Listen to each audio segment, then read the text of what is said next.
All right, welcome back. In this section, I'm going to teach you the art of fancy chords. Now, it's really not hard at all. Most musicians want to know, how you play that chord. It sounds so good. Really, the concept is very simple, but you're going to have to change your train of thought because what you're going to have to start doing with your left hand is take over what you do in your right hand. So pretty much what I mean by that is your left hand is going to play the chords that you normally will play in your right. There's a lot of different ways that you can do this. One way is to tie your hand behind your back and just, when you practice, just practice like that. Or you can just really, when you're learning songs, just learn it with your left hand. There's a lot of different ways that you can do this, but really you're going to have to get your left hand used to being used to play chords instead of playing just bass notes because it's going to take that step. And really it's not that easy, but the first step is what's going to be necessary. So you're going to be struggling from time to time with certain chords, but what you can do, you can take simple songs like and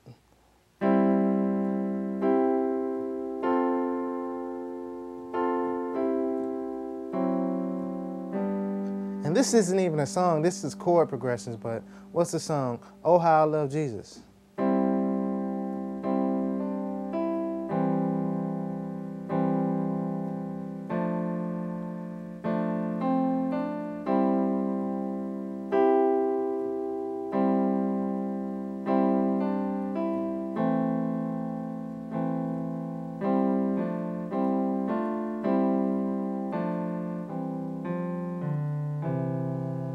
So taking simple songs will be a start, to getting your left hand developed because after a while you're going to be playing more notes and things are going to get maybe a little bit more difficult. But the art is to, take the left hand and take over the role of the right hand.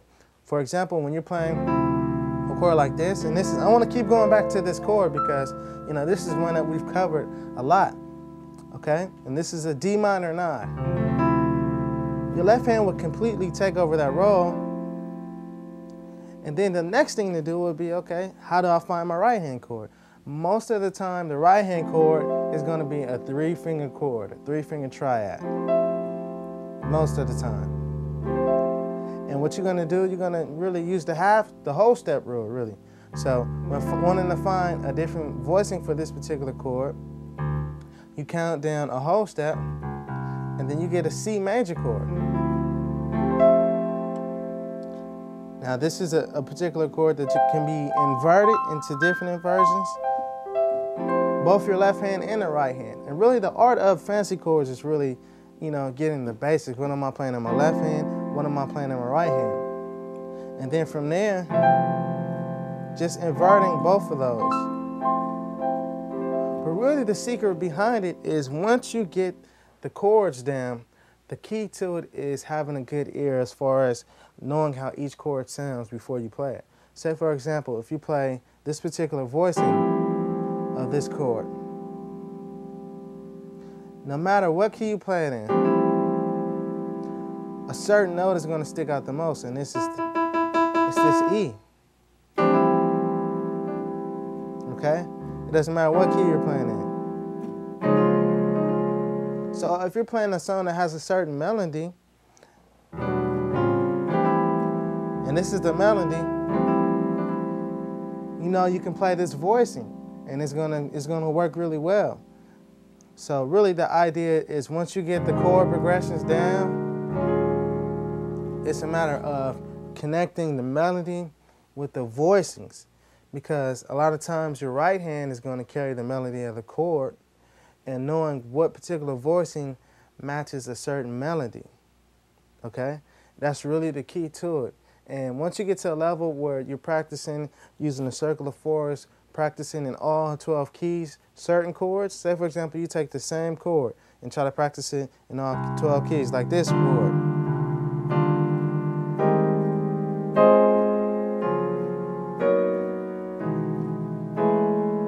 Once you get to a certain point of doing this over and over and over, the melody of this particular chord is going to stick in your head, and you're going to know it just by memory. And it's going to be great because when you play certain songs, the chord is going to stick out in your head. Okay, ooh, this chord will sound good right here, because you'll hear it before you play it. And that's just the experience of practicing the chord, trying to learn it in all 12 keys. So really, the art is more so the application of practicing it over and over and getting it into your head to the point where you can hear it before you play it.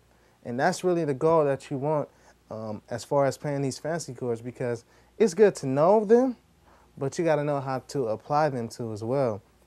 So really, the first step, practice your left hand, practice it with basic stuff. Don't do anything that's too complicated that will overwhelm you, because you're going to find yourself defeated time and time again. And you're going to give up. So you want to start with something more within your reach that you can do and build your confidence up. The more you do it, then escalate to something a little bit more challenging. But what you can do to start would be just start with your left hand. I wouldn't even, have my right hand in the chord yet. So if it's a certain chord like a E flat major 7 or any type of major 7, just start with that. Take your time, figure out how to play it in your left hand in all 12 keys. Okay? And I messed up right there. But the idea is to get that experience in. And once you get your left hand used to doing it, it's muscle memory. Your fingers are going to get used to doing it, and your ear is going to get used to hearing it. So you're building up two things at once. You're building up the muscle memory as far as the fingering and how it feels on the piano, as well as your ears getting used to how it sounds. So that's the best thing that you can do. Okay, so we got the chords, but time and time again I hear people say, okay, well, I understand the chords, but I always hear you doing something different, a little something extra. What is that? Well, that's called grace notes and different feels. And really, there's a technique behind that too as well. I've got it down to a science. I've learned it off a lot of gospel records, and once you get the feel and the muscle memory, once you keep doing it, it's going to become natural. Even if you practice it in one key, when you get to other keys, you're going to automatically start doing it. Basically, when you do triad chords in your right hand, most of the time, you're going to pivot off the 2, or your 2 is going to be your grace note. Say, for example, a C chord. The 2 of C or the 9 of C would be D. I use that as a grace note. It doesn't matter what inversion. So let's go back to this chord with the C major chord on my right hand. I practice these grace notes so much that I can do that off of the D minor 9 or D minor 11 chord. I can do this off of C, off of A too.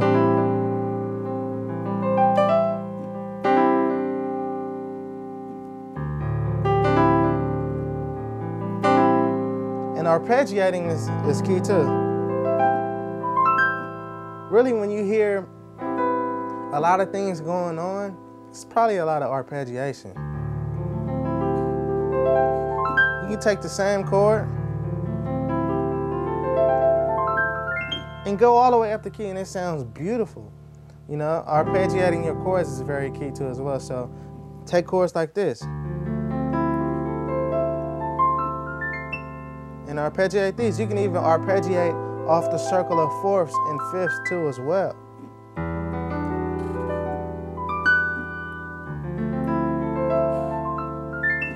Okay, so two things, the grace notes. Practicing the grace notes off the 2 of any major chord.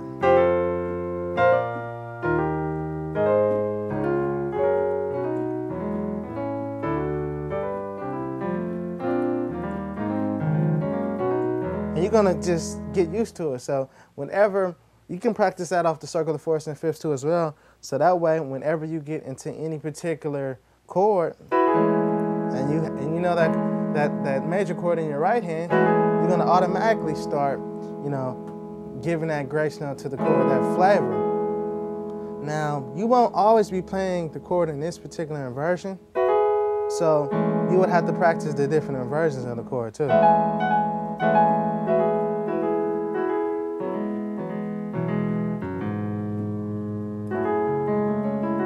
And even if I'm playing the chord like this, and the E major chord in my right hand might not automatically be finished, but I kind of have an idea, okay, I can still use that grace note because it's it's still in the chord. The E major chord really is still in the chord.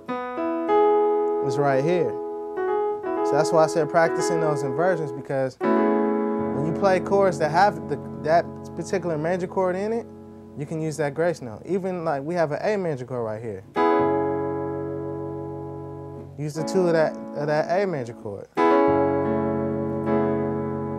So really the concept is really simple. Once you start applying it, you're gonna come up with your own principles and mindsets about how you think about things. Me and Jermaine, we might have the same chord, but our whole approach of how we understand it could be totally different. So the more and more you practice, the more you're gonna have your own understanding of it. And that's how you're gonna create your own style. So practicing those arpeggios and practicing those grace notes are gonna help you to create your own style. And they're gonna enhance your playing as far as the fancier style of playing, all right? So you got the basic concepts, practice that left hand, get that work in, because you're gonna have to do it on a daily basis to see growth. Also, practice those grace notes, practice those arpeggios. Those are the basics and fundamentals to creating the advanced, the fancy chords, all right? I'll see you in the next section.